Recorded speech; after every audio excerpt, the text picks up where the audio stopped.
Et quand la tristesse arrive, je sais tu es là, toujours près de moi. Bonjour, bienvenue à votre émission La Victoire de l'amour. Nous sommes jeudi. Aujourd'hui, on prend le temps d'aller rejoindre quelqu'un qu'on apprécie beaucoup, le plus jeune de la famille La Victoire de l'amour, Pierre-Luc Bordelot.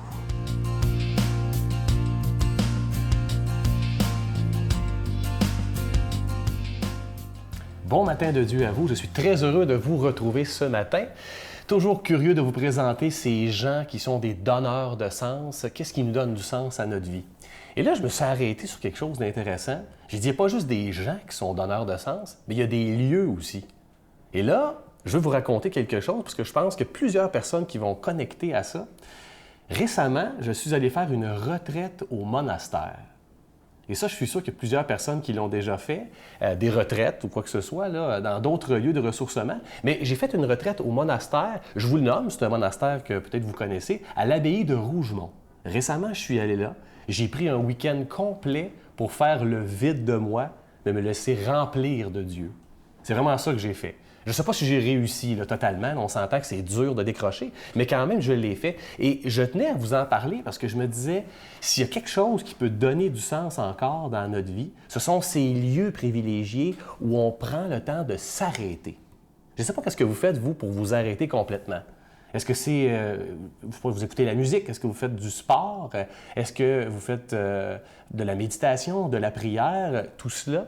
Je ne sais pas, mais on le fait chez nous, dans notre quotidien, dans notre routine, et c'est dur de décrocher. Des fois, il faut prendre notre personne, là, la déplacer, se dépayser, aller ailleurs.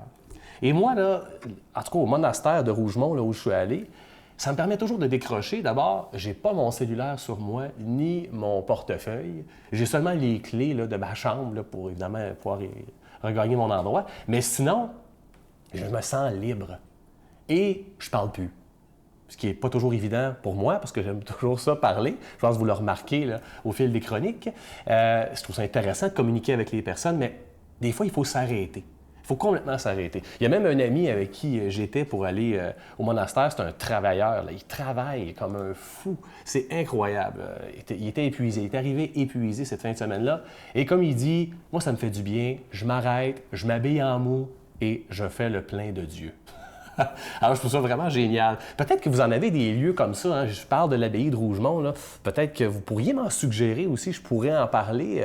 Ça me ferait plaisir, certainement. Moi, c'est le lien que j'ai. Je suis allé beaucoup à l'abbaye de Rougemont, évidemment à l'abbaye de Saint-Benoît-du-Lac, que je connais aussi. Mais ce sont des endroits où ça fait du bien de goûter au silence. Je ne sais pas si vous en avez des endroits comme ça où on arrête tout. On arrête tout et on goûte Dieu dans ce qu'il veut nous dire de plus profond. Et on vit ça en intimité. Et ça vaut vraiment la peine de le faire. Faites-le. Je vous le souhaite vraiment de trouver votre lieu de sens pour pouvoir vraiment s'en abreuver. Et communiquez-moi vos lieux à vous qui donnent du sens. Notre Père qui es aux cieux, que ton nom soit sanctifié, que ton règne vienne, que ta volonté soit faite sur la terre comme au ciel. Donne-nous aujourd'hui notre pain de ce jour. Pardonne-nous nos offenses comme nous pardonnons à ceux qui nous ont offensés. Ne nous laisse pas entrer en tentation, mais délivre-nous du mal, car c'est à toi qu'appartient le règne, la puissance et la gloire pour les siècles des siècles. Amen. Dans le cadre de l'année de la miséricorde décrétée par le pape François, La Victoire de l'amour vous invite à sa retraite spirituelle dans le centre du Québec les 8, 9 et 10 avril 2016. Sous le thème « Dieu est miséricorde, il espère et pardonne ». Venez vivre des moments de ressourcement inoubliables en compagnie de l'abbé Robert Jolicoeur, Jean-Marc Chaput, Brigitte Bédard, Sylvain Charon et Miguel Padilla à l'hôtel et suite Le Dauphin à Drummondville. Réservez rapidement à notre bureau au 514-523-4433 ou sans frais 1-888-811-9291. Venez vivre une fin de semaine exceptionnelle remplie d'amour, de paix et de joie. Je vous parle encore de ce beau CD du Père Yvon Sanson qui est absolument magnifique. Vous allez voir, il s'intitule, vous savez que on est dans l'année de la miséricorde, et le titre, Le pardon, et en sous-titre, une grande question. Doit-on toujours pardonner? Un CD de réflexion, de prière, et aussi entre chaque chapitre, le Père Yvon prend le temps de nous faire de magnifiques chansons. C'est tellement relaxant parce que c'est seulement guitare et voix. Et à la fin, vous l'entendez en arrière de moi pendant que je vous parle, son plus grand succès, Prends mon cœur. Et moi, je vous dis, c'est une des plus belles chansons que je connais, qui m'arrache à chaque fois les larmes parce que c'est d'une grande profondeur. C'est le résumé d'une vie, Prends mon cœur. Alors, elle est sur le CD en bonus et le CD ne vient pas seul. Il vient avec l'image qui est une copie exacte de ce que vous voyez à la télé le matin, de la Vierge de la Guadeloupe, avec à l'arrière une belle prière de protection pour demander à la Vierge de nous protéger contre le mal. Je vous donne l'adresse, La Victoire de l'amour, casier postal 120, succursale Boucherville à Boucherville, le J4B 56, je vous la redonne, La Victoire de l'amour, casier postal 120, succursale Boucherville à Boucherville, le J4B 56. Également par téléphone par carte de crédit dans le 514-523-4433, 523-4433 ou sans frais, le 1-888-811-9291, 1-888-811-9291 et aussi sur notre site Internet, le www.lavictoiredelamour.org. Alors, je vous rappelle ce beau cadeau qui vient en deux. Évidemment, vous avez le CD sur le pardon et également cette belle image de grande qualité de la Vierge de la Guadeloupe avec la prière de protection.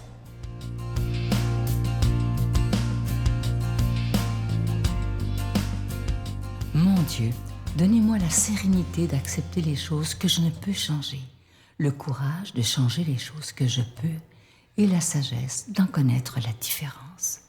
Amen. La parole de Dieu aujourd'hui sera proclamée par quelqu'un qui est avec nous depuis quelques mois, mais qui est très apprécié. Écoutez bien ce qu'il a à dire, il est d'une très, très grande profondeur, l'abbé Éloi Giard.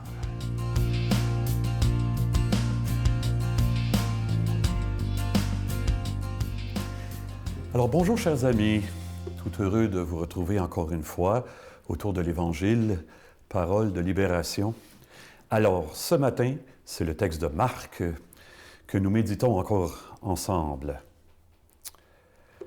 Jésus disait encore à ses disciples cette parabole.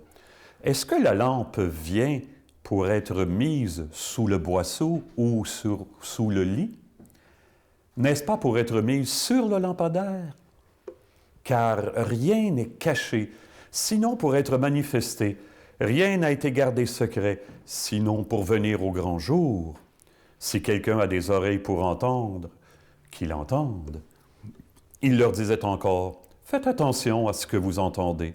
La mesure dont vous vous servez servira aussi pour vous, et vous aurez encore plus. Car celui qui a recevra encore, mais celui qui n'a rien se fera enlever même ce qu'il a. » Acclamons cette parole de Dieu.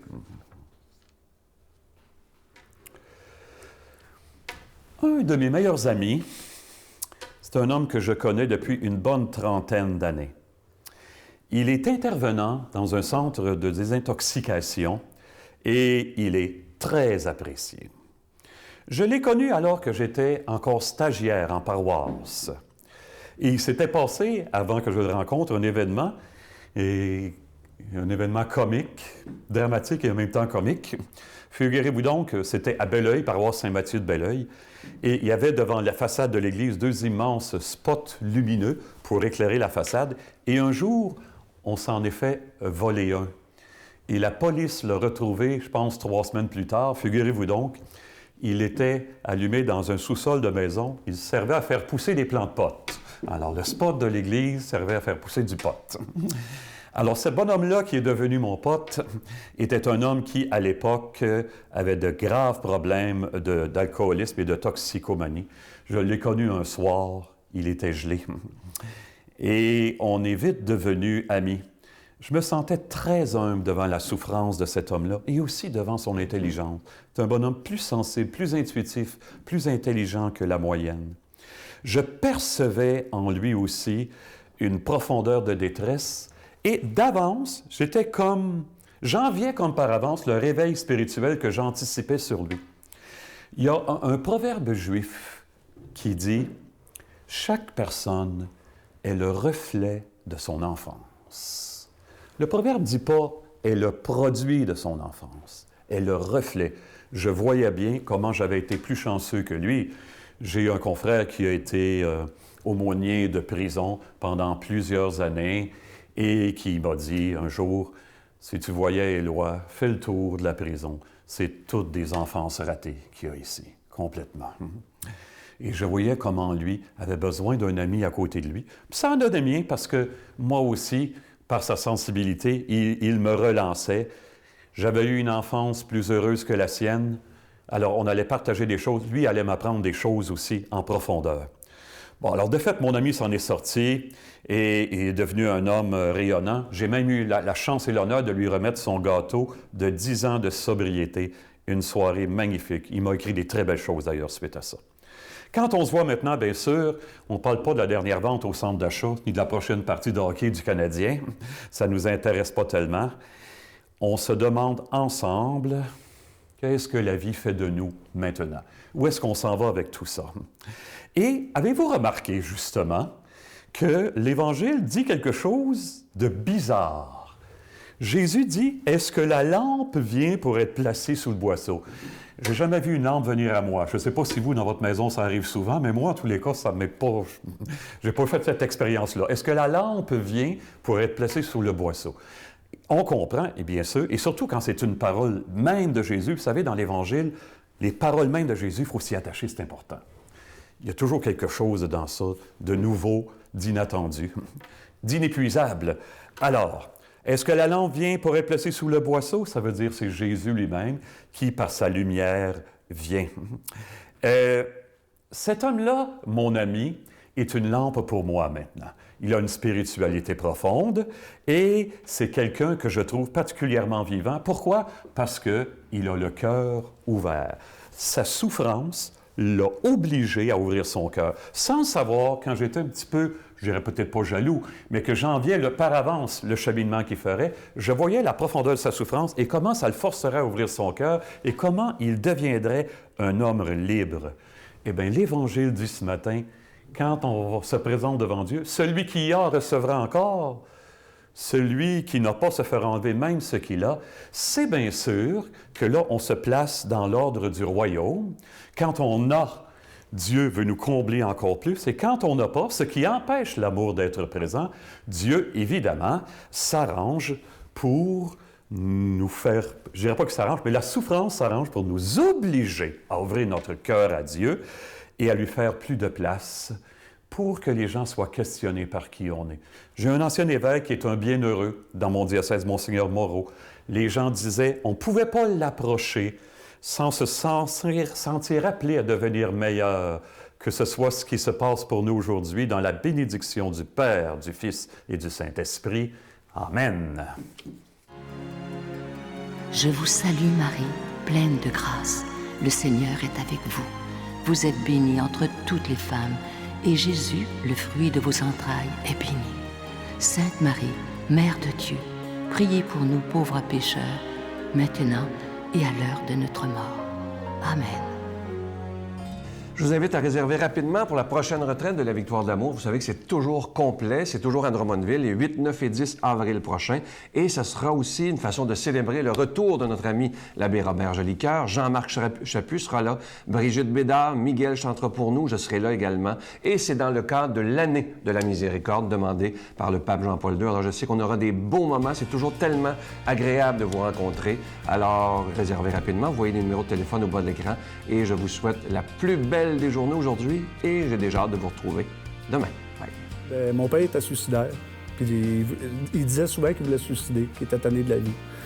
Et puis, à un moment donné, on était tout petits, on était dans la voiture, puis mon père il a dit « Tant qu'à mourir, on va mourir ensemble. » Et puis, il est allé frapper le char qui arrivait face à face. Ça a tué le monsieur de l'autre voiture. Puis, nous, on a été blessés. Il n'y a pas eu de mort, heureusement, dans notre guerre.